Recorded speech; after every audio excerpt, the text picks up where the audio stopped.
Hey y'all, what's up? Welcome back to the Marketing Happy Hour podcast. I am Shelby McFarland, the CEO of The Marketing Broker.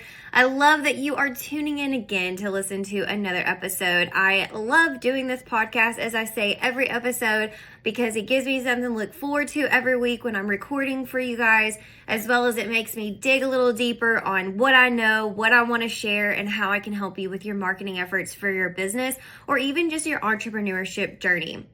That's what I'm going to be talking about today. I'm talking about business. We're not going to really talk about a lot about marketing. I want to talk about my business and how I, 3 mistakes that I have made. And trust me, the number is much larger than 3 that I have made over the last 13 years as a business owner, and things that you can learn from me rather than you going through these mistakes on your own, because that's no fun. I wish I would have known this from somebody else or learned it from somebody else, but as a young entrepreneur, I was a little stubborn, and you may be in that little boat too, but it's okay. Sometimes we gotta be a little stubborn. That's what entrepreneurs are, and that's how we get through, and that's how we hustle, and that's how we become successful. But if you can take that little bit away today, you can actually learn something about what I have over the last 13 years. Let's talk about the first thing.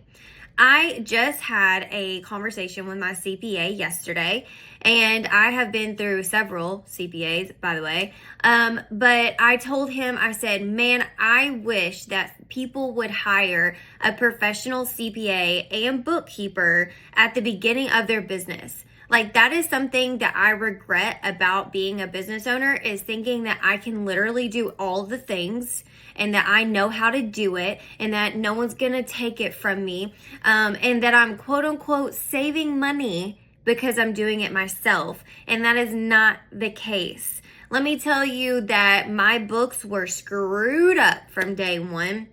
The first business I had, I would do taxes like freehand, as in like writing it down, and I was going through like all of my bank account statements, and I just remember it like it was yesterday, sitting at the kitchen counter with like 7 different highlighter colors, trying to go through, putting it all in a ledger. It was awful. But that was before, QuickBooks was around, but it wasn't like super popular back then. But then when I started my business now, I'm like, oh, well, I've been doing this myself for, 4 years. I can do this going forward.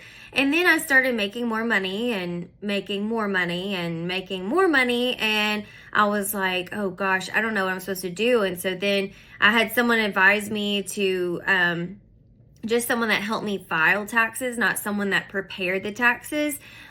She told me, oh, we need to change to an S Corp. And I'm like, okay. Well, then she didn't really tell me, oh, well, you also have to do your taxes differently and you got to figure this out and that out. So then I screwed that up. And then I tried to find a CPA, and my first 2 CPAs screwed me over. They didn't do it correctly. And then the CPA before I have now was just somebody that was not very, he was knowledgeable, but he was not super professional, and I didn't really like that.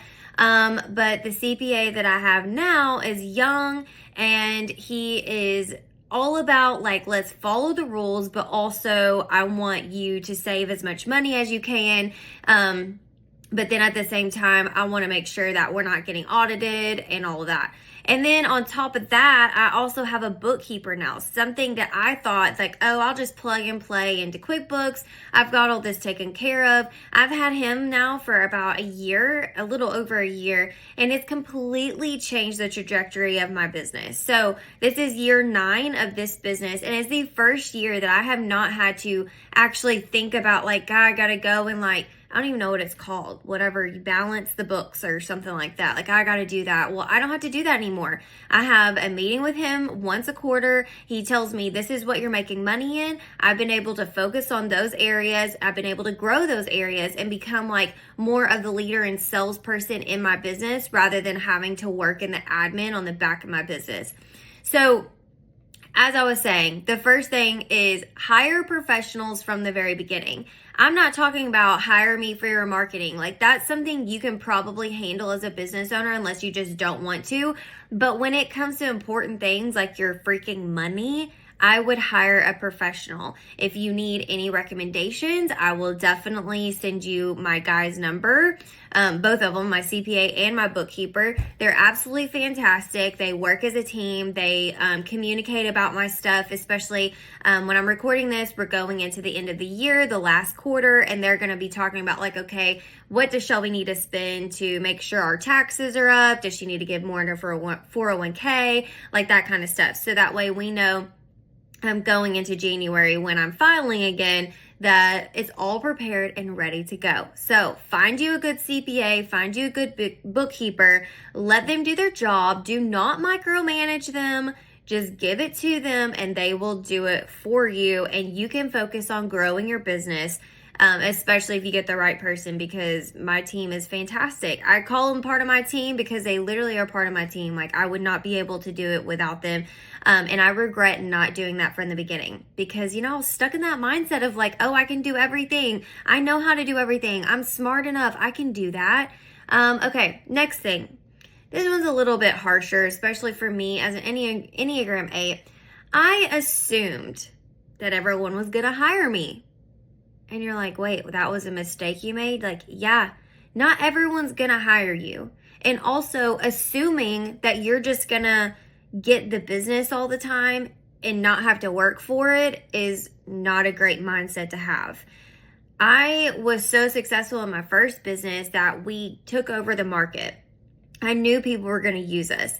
And then I opened this business and I'm like, okay, well, I'll just take that and I'll just come into this business with it. And like, I know people know me. I know that they trust me, but they like getting into different markets and expanding my business. I've had to prove myself along the way.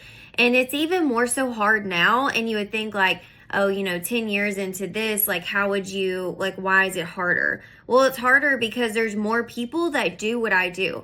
I just lost a bid yesterday. I hate losing, by the way. Like, that is the worst feeling in the entire world.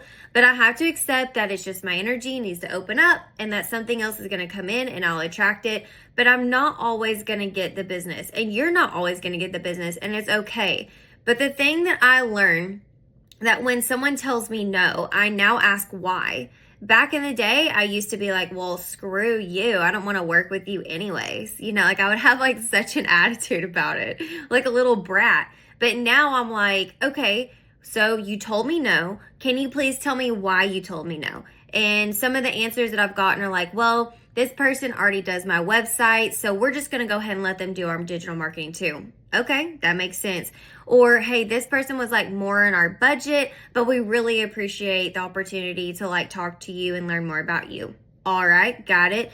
I also have people that have said, oh, well, actually, I've given this duty over to an admin, but instead of hiring you full-time, we'll just hire you as a consultant. So it's one of those things where I go into like a consultation and yes, I want to manifest working for them. I want to make sure I'm selling myself correctly. I do want to earn their business, but when I don't, I want to know why, because on the other side of that, I can grow from it as a business owner and as a person. I mean, it may have been a day that I was sick and like on Zoom and like not feeling good, or it could have been a day I was just like not really in the mood to sell anything and maybe I just kind of came across wrong. And I want people to tell me that because I have to make sure that moving forward in other consultations that I'm not doing the same thing, because then it's going to inhibit my business from growing.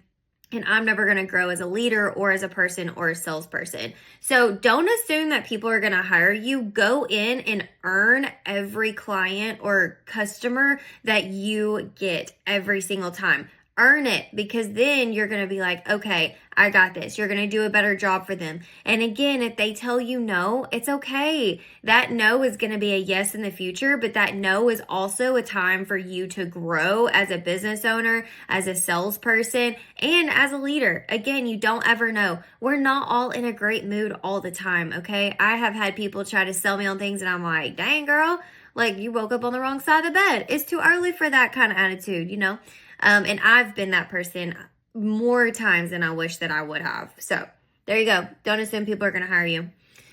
And the last thing, this one is a little bit close to home, but the big mistake biggest mistake, I think this is the biggest mistake I made as a young entrepreneur in this current business that I'm in, was that I volunteered way too much. And my business coach, Mike Harbour, told me this, and he like kind of put it into perspective in a harsh way. So I'm going to tell you guys how he told me. He said, okay, for the next month, I want you to write down everything that you do. As in every hour of your day, I want you to write down what you're doing, how you're spending your time. And I'm like, gosh dang, okay. Back then I was running around. I worked about 40 to 50 hours a week. I didn't have a kid, so I think I was pretty sure I was married. Yeah, I was married at the time. So we had like not really a lot of personal time, but I did have that to put in there. And it was very important for me to make sure that I was honest with myself and not giving myself any grace, right? I'm like, okay, let's sit down and write it out. At the end of the month, it was October at the time. At the end of the month, I added up that 40 hours of that month was spent doing volunteer work. And that was back then Rotary. I was on boards. I was doing chamber stuff. I was like ambassador. I was going to networking events, all the things. But at the networking events, I wasn't networking. I was actually volunteering at the networking events. So that's a difference. So then he goes, okay, so how much per hour do you charge? So like if someone's going to call you and consult with you, how much is it? And back then, it was $150 an hour. So he said, okay, we'll multiply 40 times $150. And what is that number? And I don't do math, so I don't know what that number is now. It was a really big number. He goes, okay, well, that's how much money you lost in the month of October. I was like, holy shit, that is a lot of freaking money. I'm like, okay, well, I've lost that much money in October. Think about all the other months. I've been running rampant like this for 2 or 3 years now. Like I've lost all this money. So then that put a really big reality check on me to where I'm like, okay, let's like narrow down where I'm volunteering. I immediately quit boards. I immediately quit volunteering with the chamber. I stayed on with Rotary because that was something I was passionate about. I really dug deep inside of me and was like, okay, what am I passionate about? What do I want to stay? Like, where do I want to stay? What do I want to spend my time at? How am I okay with spending my time? And so that's what I did. I stayed with Rotary. I dropped everything else. I still have that on my resume, which is great. But now in like today's world, I actually am very conscious of like where I volunteer my time, where I spend my time, especially now that I'm juggling being a mom too. I just want to make sure that it's all equal and I'm actually making money. Volunteering is great. Don't get me wrong. Volunteering is awesome, but find something you're passionate about and spend time on that and not like spending hours and hours and hours of driving here and driving there and doing this and doing that, and it's not coming back. We want to make sure that if we are volunteering for like a business reason, that is actually going to be like a return of our investment. You know what I'm saying? So the 3 things is I didn't hire a professional. So go hire a professional CPA and bookkeeper. They will help you. Do not assume people are going to hire you. You need to earn every single sale that you make. And the last thing is don't volunteer for everything. Don't say yes to everything. Learn to say no. Learn to be okay with that your time is precious and important to you, and you need to put it to good use in building your business. All right, guys, I'll catch you on the next one.